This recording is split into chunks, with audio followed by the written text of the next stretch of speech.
I think I can safely say this is the most fun I've ever had playing Pixelmon. Maybe it's because of shaders, who knows? But this is a Pixelmon scavenger hunt. I have given myself 15 tasks that I have to complete.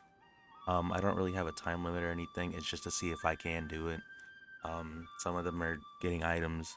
Well, I'll just read off the 15 tasks that I have to complete. The first one is to obtain a shiny Pokemon. Then I have to evolve 5 Pokemon using items. I need a fully evolved Pokemon for each type. I need to obtain 5 different Ultra Beasts. I need to obtain a level 100 Pokemon. I need to defeat a legendary through a raid, revive a fossil from every region, obtain a legendary myself, summon Arceus, obtain 3 different Ashen Pokemon, which is probably going to be very difficult, obtain 8 different gym badges, a starter from every region, obtain a Master Ball, Mega Evolve a Pokemon, and last but not least, one hit KO a Mega Evolved boss Pokemon. So let's see, let's see how far I can get in this. So if you've seen any of my previous Pixelmon videos, you'd know I like to at least have like a desert temple at the beginning of my world, so I can make money very quickly, or at least a village. But I didn't find any for quite a while, so I had to sell the 7 Seas until I found something interesting. I did eventually run into a mesa biome, which is my favorite Minecraft biome. But what I did find here is something that I believe is new. I don't think there was an Alter Bagon in the previous version of this, but now there's Alter Bagon and Shelgon. So of course I caught one. I was waiting here for a Salamence, but raising up a Bagon isn't too bad either. However, after catching this Bagon, I made what I don't know if I would really consider a mistake, but for lack of better words, I made my first mistake of this challenge. Um, a Marshadow spawned, and one of the challenges I have is to obtain a legendary. So I wasted every single Ultra Ball I had trying to catch it, and I didn't even catch it in the end. Like, the main reason I'm considering this a mistake on my end is I wasted almost 40 Ultra Balls trying to catch something that was, like, it was probably never gonna happen. But, like, a main reason I'm considering that a mistake is because I have a lot of Pokemon I have to catch for this challenge. Like, I had to have a fully evolved one of each type, so that's 18 Ultra Balls right there that I could have saved. But, like, it's not that hard to make money in this game, so. But anyway, what kind of Pixelmon video of mine would this be if I didn't go to Ultra Space in like 10 minutes? Very annoyingly, when I went to Ultra Space, I spawned almost in the void, so I had to parkour my way back up to the top. But once I got here, I actually caught a Score Bunny, which is kind of important because one of the challenges is to have a starter from every region. But yeah, this first trip to Ultra Space wasn't like anything crazy.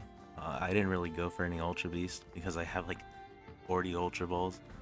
Um, I don't know, I just wasn't really ready to sit in here for a few hours waiting for Ultra Beast to spawn. Like, I just started. Like, I want to go explore, I want to find stuff, so this trip was basically just exploration. Also, what I believe is called a Spectrier spawned. I didn't play the Crown Tundra DLC.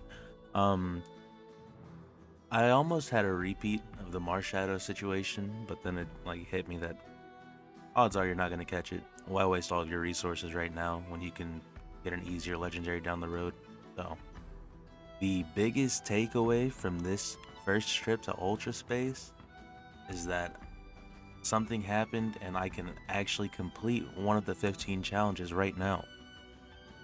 Similar to my 100 Days in Pixelmon series, the first shiny I run into was a shiny Ghastly.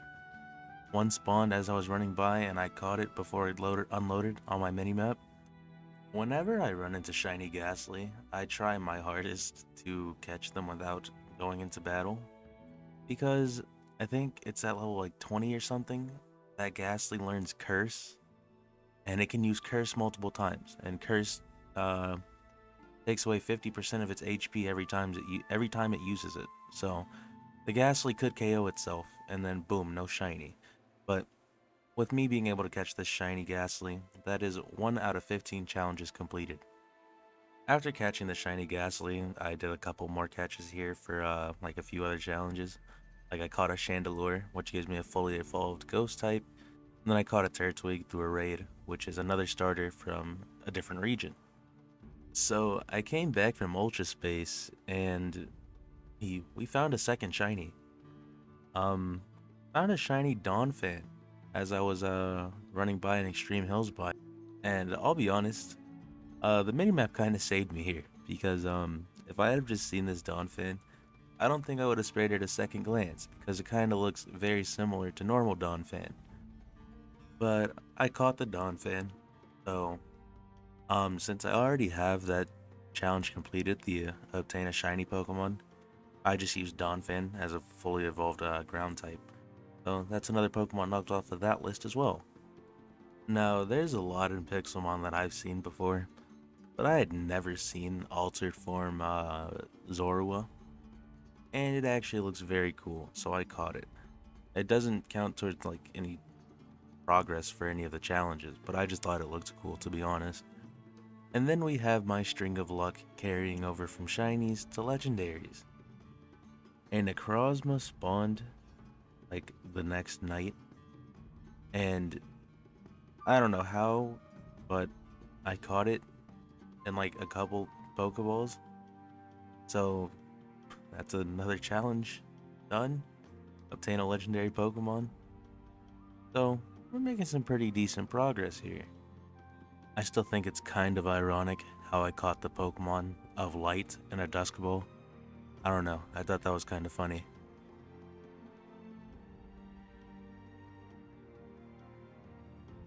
So I completely forgot about the challenge to evolve 5 Pokemon using items. So I went searching for a couple Pokemon that do evolve with items. I caught a Poliwhirl and evolved it. I caught a Pikachu. I have to get a Thunderstone for it. So I did spend a lot of time just like going around catching Pokemon. I found a Chikorita, and I didn't have a Johto starter yet. This is a bit of progress that I've made. Starters are not like as annoying to catch and find as I thought they would be.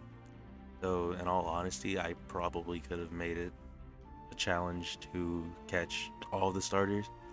But I mean, it would have just dragged on. It would have been, I don't know. But yeah, I only need like 2 or 3 more starters to be done with that challenge. But I didn't really do anything crazy. I just I evolved my Zorua, and Zoroark looks pretty cool, like I thought it would. And then I finally got a Thunderstone, so I evolved my Pikachu, and didn't really do anything else. Actually, I completely forgot that this next part happened, so I'm not really gonna comment on it. All I really have to say is, man, my luck is crazy.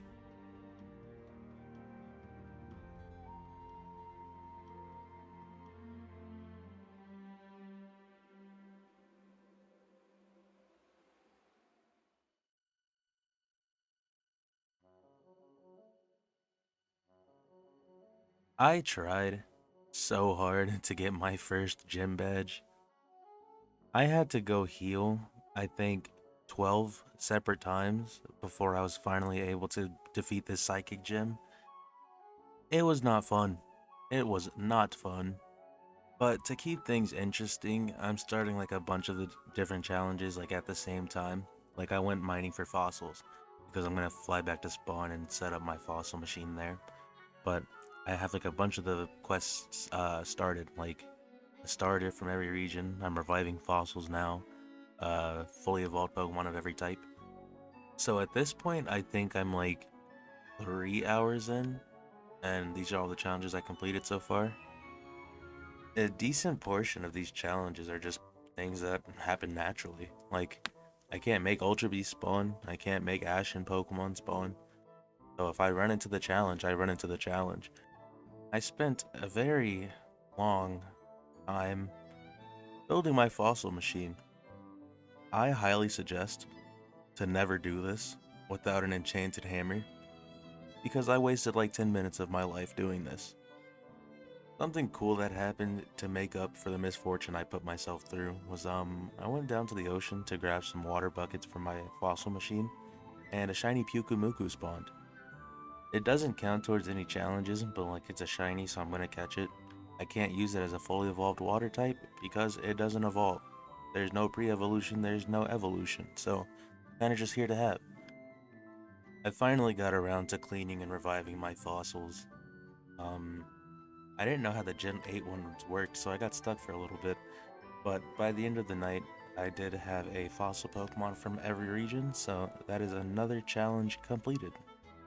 And while on the topic of challenges completed, I may have already completed the challenge to obtain a legendary, but let's be real, if a Zashian spawns, I'm catching it.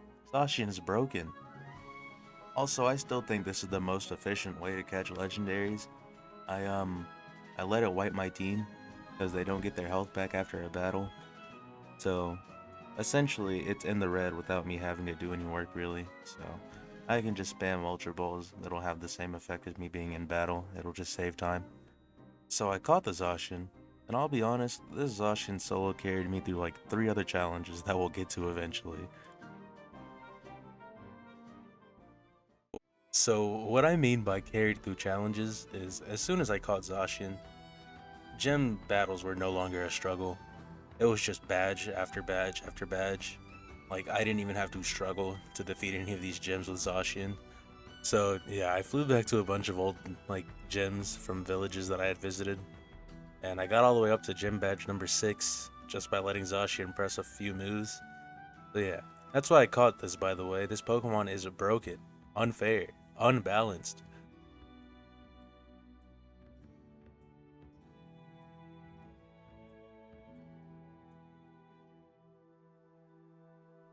The next quest that I wanted to finish up was having a starter from every region, and Trico, or Torchic or Mudkip, were the last one I needed for me to complete that challenge. I did not have a Hoenn starter, so I chose Trico because I feel like Trico is like the most common out of the 3.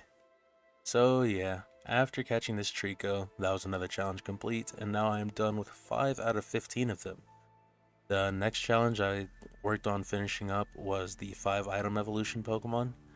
I know I could have just got 3 EVs and then just evolved all the evolutions from Kanto, and that would have been the last 3 I needed, but that's a little corny. So what I actually chose to do was catch 1 Eevee, evolve it into a Flareon, and that was the 3rd one that I needed. For the 4th one, I evolved my Kirlia into a Gallade with a Dawnstone. That was the 4th item evolution, and now I just need 1 more.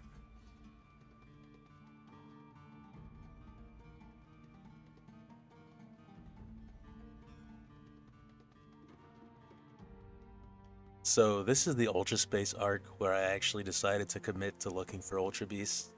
Um, Getting Ultra Beasts, it's not as rare as you would think it is, but it's still pretty time consuming, which is why I didn't want to do it the first time I went to Ultra Space. Also, there's one Pokemon that I very, very, very much needed to complete a challenge, and that was a Noibat. The reason being is Noibat and Noivern are the only Pokemon that have flying as their primary type. So I had to use them to complete the final evolution of every type. But so far during this Ultra Space arc, I managed to get a Nihilego, a shiny Murkrow, and a Poipole. Naganadel is my favorite Ultra Beast, so I was actually very, very happy with this Poipole catch. But then I accidentally completed a challenge. I forgot about the challenge to one-hit KO a Mega Evolved boss Pokemon, and Zashian did that very easily. One-shot a Mega Beedrill. So, like I said, an accidental challenge complete. So right now, I think I'm sitting at 6 out of 15 challenges complete, and I'm starting to wrap up a couple of the other ones, like final evolution of every Pokemon or every type. I got my 7th gym badge, and I kind of felt bad because this is one of the gym leaders that aren't equal level, so I kind of just KO'd a bunch of level 25s. But it got me my gym badge in the end, so. And to wrap up this Ultra Space adventure, I ran into a Guzzlord, and I got tired of sitting in this dimension, so I went back to the overworld. So when I did get back to the overworld, I got my 8th gym badge. I found an electric gym on the way back to spawn, and like I said, Zashian like KO'd every Pokemon. Something interesting though is I ran into a Vulpix Raid, which I wasn't gonna do, but then it hit me that it evolves with a Firestone, so I could just catch it and then go get a Firestone, and then boom, that's the last item evolution that I need. So that's exactly what I did. So I think at this point I'm done with 8 out of the 15 challenges. And then to wrap up this little adventure, I evolved my Shogun into a Salamence, and I used my Salamence as a fully evolved Dragon type, so that is another Pokemon off of that quest as well.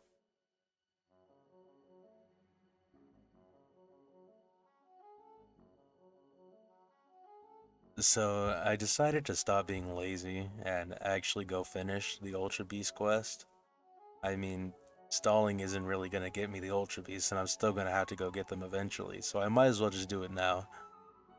Before that though, I evolved my Noibat into a Noivern, and Noivern was actually the last Pokemon I needed to complete the quest for a fully evolved Pokemon of every type. I didn't really show too many of these Pokemon getting caught because like there was nothing like significant about a lot of them. Like the ones that were important, I showed, like the Salamence, the Donphan, the Noivern. The rest of them are kind of just, found them in the wild, caught them, and that's their story. Also, within the span of, I don't know, maybe 5 to 10 minutes, I found a shiny Spinarak, and then right after the shiny Spinarak, I actually found a Pheromosa. So with the capture of this Pheromosa, I only need one more Ultra Beast, but the last one I just couldn't find for the life of me. I failed a Blacephalon raid, a Buzzwole wouldn't spawn, so I kind of just AFK'd in a random place until one spawned, and a Xurkitree did end up making an appearance. I didn't really care for Xurkitree as a Pokemon until finding one in Pixelmon. I don't know why, I feel like running into Pokemon like in the wild in Pixelmon just like gives them some like character. So with the critical capture of this Xurkitree, I now have 5 different Ultra Beasts, and that is another challenge completed. However, after doing a little bit more exploring, I actually found another Poipole. Now I can actually keep one on my team and go evolve it. But to be honest, after catching the second Poipole, I didn't do a thing. I just marked off the quest progress, so I think that's 10 out of 15 that I'm completed with now. So only 5 left to go.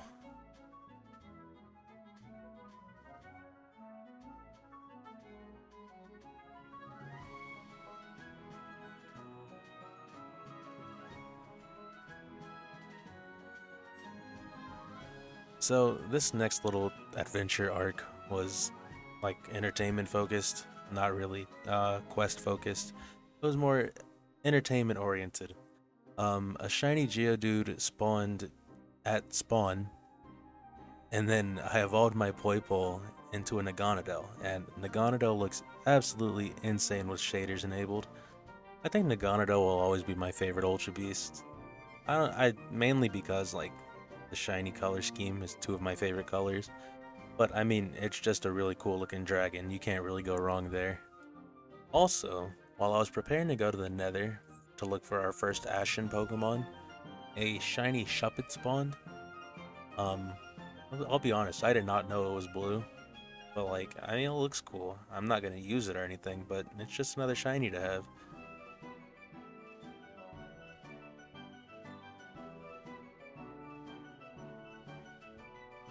So I have finally made my way to the Nether, which, once again, looks absolutely insane with shaders enabled. But the reason I come to the Nether is to look for an Ashen Gengar, which has literally a 1% chance of spawning, I think. I think it's actually a 1% chance. I think it took just over 2 hours for one to actually spawn. I mean, it was kind of underwhelming. It's at the end of the day, it's just a Pokemon, but like, it was cool. I wish I had my actual reaction to it because I had never seen an Ashen Gengar before. Also, remember that 2 hours because I found out the hard way that waiting 2 hours was generous. So after leaving the Nether, I went back to spawn, and it turns out I actually only need 4 more plates to summon Arceus. So I decided why not to just commit to finding those 4 plates, and then I can go complete another quest. So I went back to Ultra Space because it's the easiest place to find Poke Loots, and while I was here, I actually ran into an Ashen Dustox, which spawns in Mega Taigas in the afternoon with clear weather. So I guess all those conditions were met. I couldn't really tell in Ultra Space, but yeah, I found an Ashen Dustox. So I hopped around Ultra Space collecting Poke Loots, and I ended up getting all the plates I needed except a Splash Plate, which isn't really that big of a deal because I know exactly where you can get one in the overworld. On a bit of a side note, I ended up getting a Master Ball from KOing a boss, and I don't really have a use for it because I don't need to catch any more legendaries, so I guess I just have a Master Ball to use whenever. I tried my luck at a legendary Articuno raid, and unfortunately, barely lost. A Terrakion wanted to watch this all go down, so I caught it because I couldn't have any witnesses to my defeat. So after catching the Terrakion, I did a bit more Ultra Space exploring, and the perfect timeline of events happened right after catching this Terrakion. I ran into a boss Corvusquire, and I KO'd it with Zashian, leveling Zashian up to level 98. And then the boss loot from the Corvusquire ended up being 2 rare candies. So, with those 2 rare candies, my Zashian is now level 100, and that is another quest completed. I don't know what I'm at right now. I think I might be at like 11 or something. Couldn't tell you.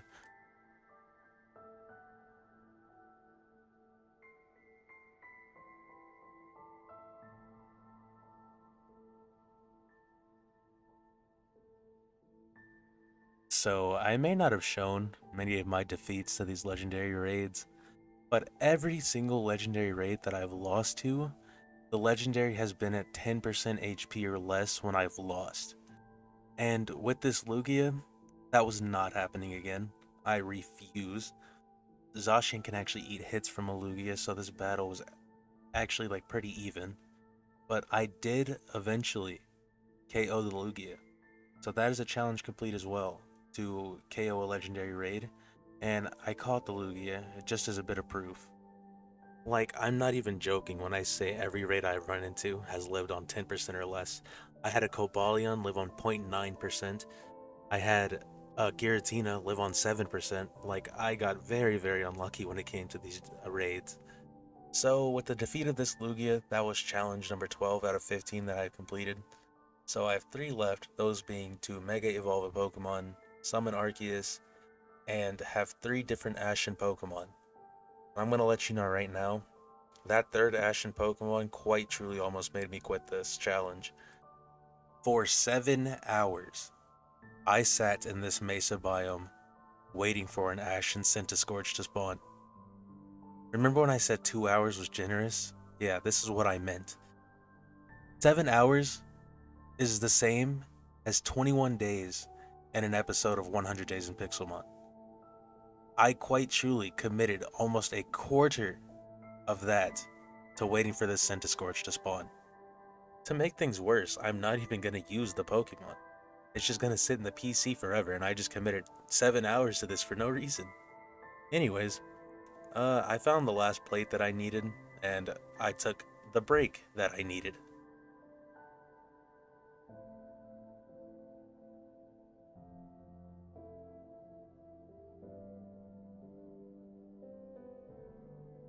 So anyways, now that I have all 17 plates to use for an Arc Chalice, it's about time I go find one. And I did find one a very, very long time ago that I ended up flying back to. I don't know why it took me like a whole minute of fumbling with these plates to finally just put them in my inventory, but I got there eventually. So yeah, after flying back to the Arc Chalice I found a very long time ago, I started the little ritual to obtain my Azure Flute. And yeah, nothing else to really comment on here.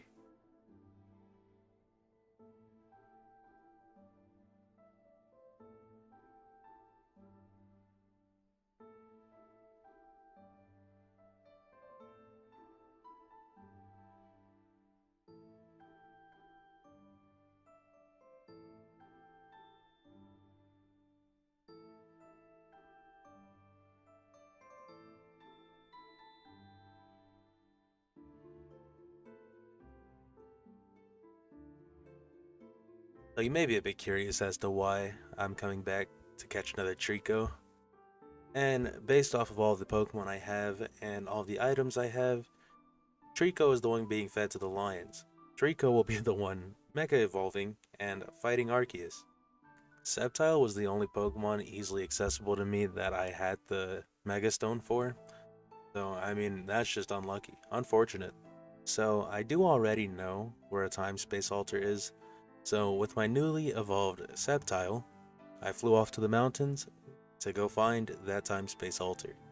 When I arrived at those mountains, we were met with one more little pit stop in the form of a Crystal Onyx. And I mean, like, it's right there, so I might as well catch it, right? I gave into temptation, so we have a Crystal Onyx now. Right over that mountain to the right was the time-space altar.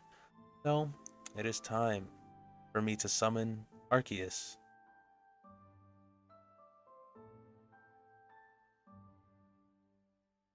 So, I crouched my way up to that time-space altar, and after failing a couple times, I was able to summon Arceus.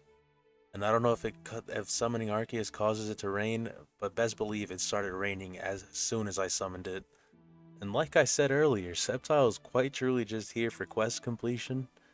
I did not expect him to stay alive long in this battle, but listen, he'd have to take one for the team. And technically, Mega Evolving Sceptile is all I had to do to complete the final challenge. But why would I come all the way here, summon Arceus, and then not catch it? Wouldn't make much sense now, would it? So, here's how the rest of that battle went.